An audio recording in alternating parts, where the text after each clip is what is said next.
Please bear with me. I want to explore a very controversial thesis. It's slightly outside the norm, but it's been preoccupying me.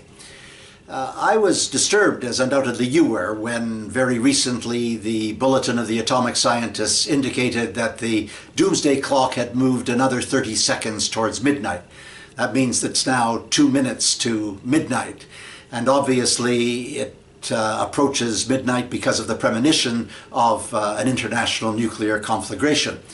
Now, for many people, that will be seen as a kind of speculative abstraction. But I ask you to think about it for a moment in the context of the President of the United States.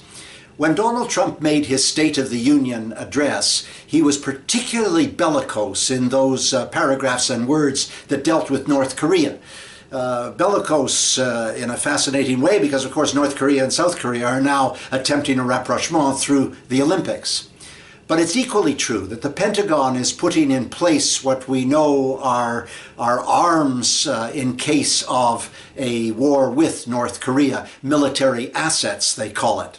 And we also know that Donald Trump has spoken to the Pentagon and asked for a kind of pageantry of military hardware, which can be celebrated publicly sometime in the middle of this year. And then there's another tidbit, which is really quite fascinating.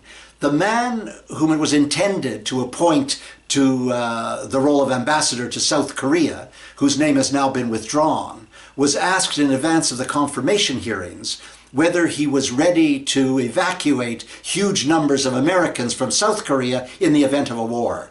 So obviously the war psychosis has gripped Donald Trump.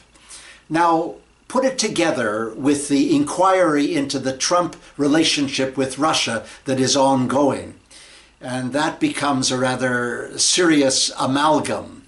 The very well-known columnist in the New York Times, Nick Kristof, today, I'm taping this on Thursday, February the 8th, has written a fascinating column indicating 12 separate ways in which the inquiry into Trump and Russia are tightening the noose around Trump's throat.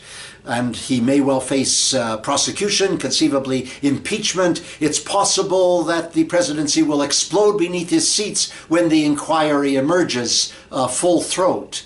And that's why it is felt that Trump is trying so hard to get rid of people at the head of the Justice Department and the FBI department to squelch what is happening. But that leads me to the question that is most controversial. Is Donald Trump so unstable, so narcissistic, so egocentric, so unstable as to trigger an international war as a massive distraction in order to save himself? The answer, terrifyingly, is yes. That was last week. I'm Stephen Lewis.